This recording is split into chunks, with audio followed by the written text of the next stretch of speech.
Hello everyone, my name is William Amzalag and I want to welcome you to our 9th episode of Jeunesse Longevity TV. Jeunesse, we are redefining youth.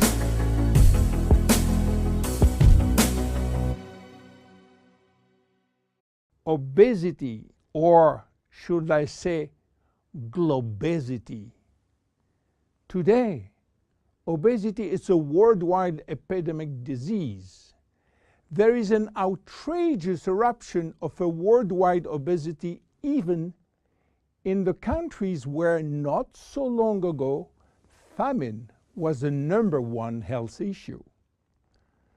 The fatness of the world is changing rapidly, and this is very disturbing because it's going out of proportion and nobody can get any control of this new epidemic. Many children become obese and then become obese adults. The diseases associated with obesity, such as heart disease, cancer, and especially diabetes, will explode.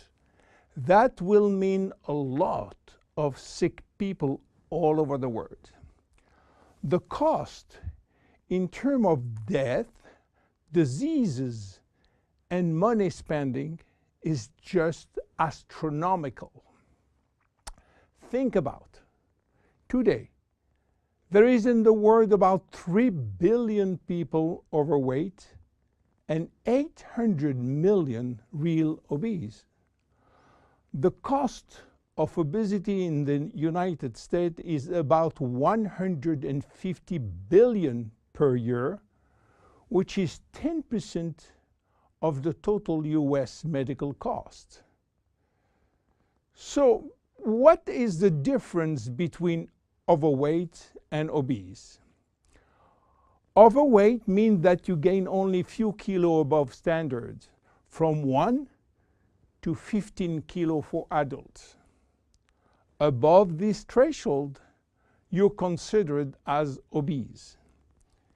If you wish to get more detailed information, then you have to calculate your BMI, which means your body mass index, by using the following formula: your weight in kilo divided by your height in square meters. If your BMI shows score under 18.5 per square meter, it means that you need to gain weight. You are underweight. If it is between 18.5 and 25, you are in normal standard. Between 25 and 30, you are overweight, and above 30, you are qualified for obesity. Note that BMI is a standard tool which do not apply in extremes like very tall people or very small people, and also should be adapted to children. Why people become obese? It is very simple in theory, but become more complicated when we reach fat metabolism. We are gaining weight or fat when we eat more than we spend in terms of calorie, or when we spend less than we eat in terms of calorie. So how do we get energy? The body will get energy only from the food, knowing that 1 gram of carbohydrate will release 4 calories, same for proteins, but 1 gram of fat will release 9 calories. So all depend on how much you eat and what kind of food you eat.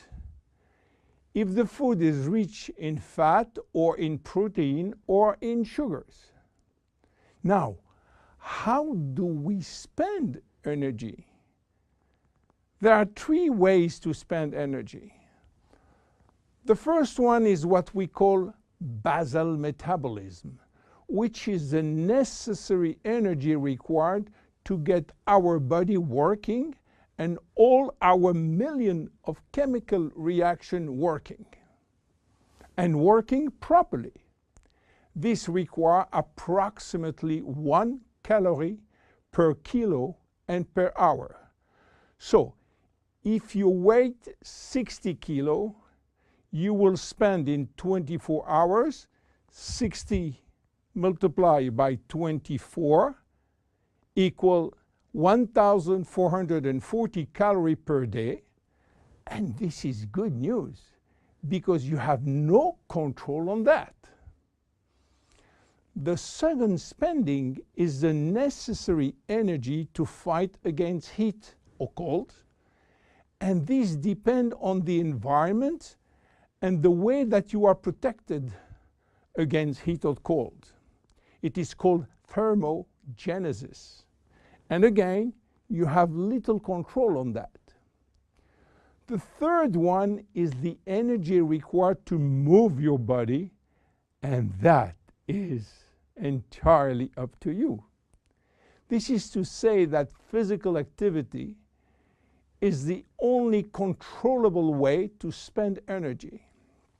We will see later that this very simple way of gaining or losing weight is influenced by many, many other factors, and especially the control of fat metabolism by a sophisticated group of hormones.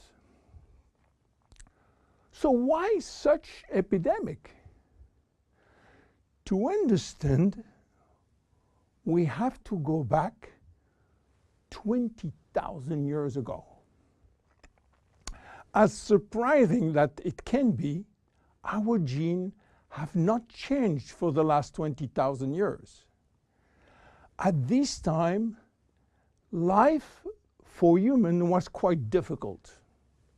In fact, life was based on food availability, and food was really available only during spring and summer. The rest of the time, no food, almost famine. Our genes has to adapt and to work in accordance with this alternance of abundance and famine, and they create a kind of energy storage. The fat cell was born. This cell has the capacity to store all kinds of energy derived from fat, from carbohydrates, and even proteins.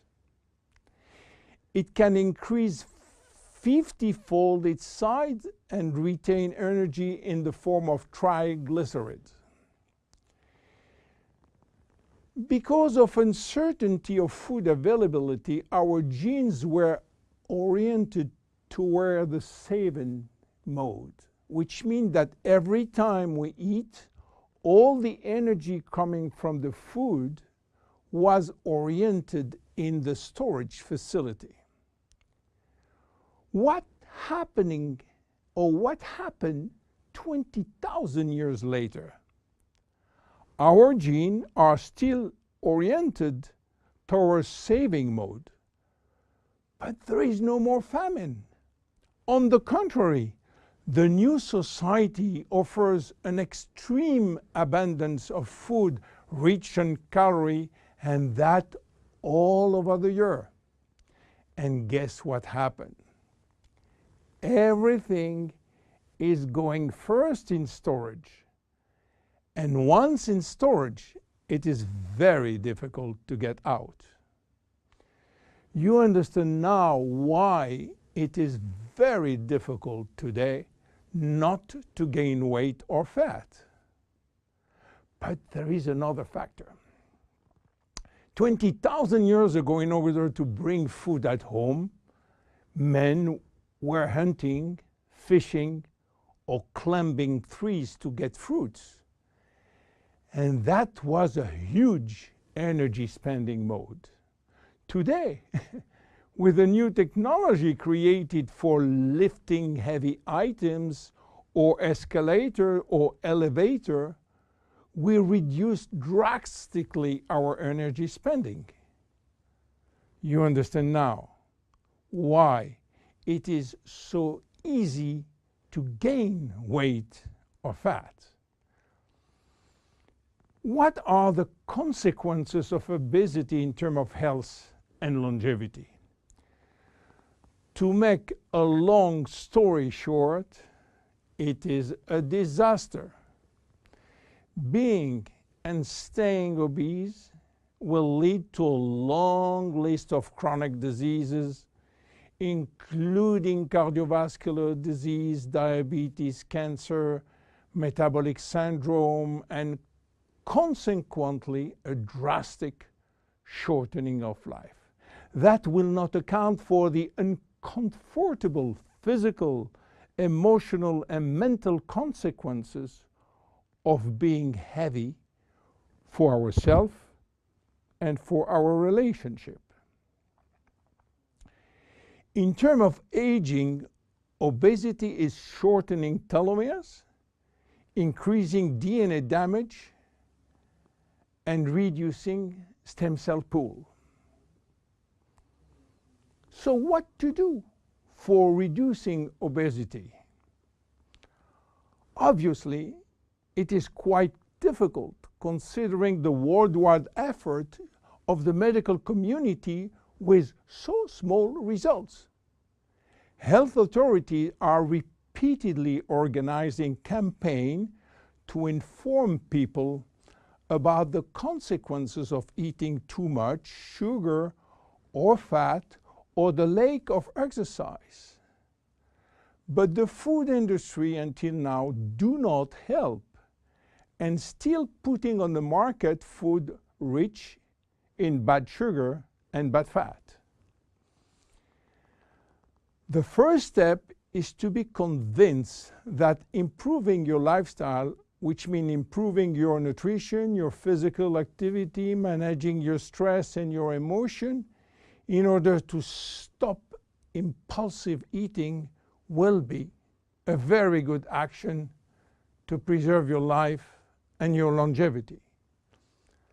The second step will be to use specific food supplements to help managing your fat metabolism and rebuild the muscles that you lose when lacking exercise.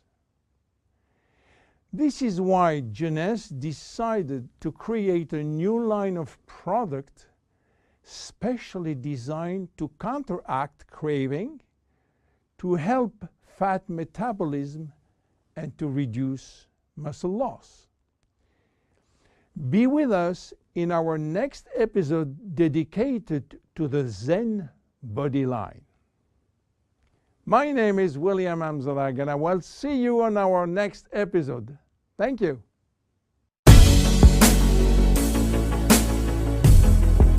Jeunesse. We are redefining youth.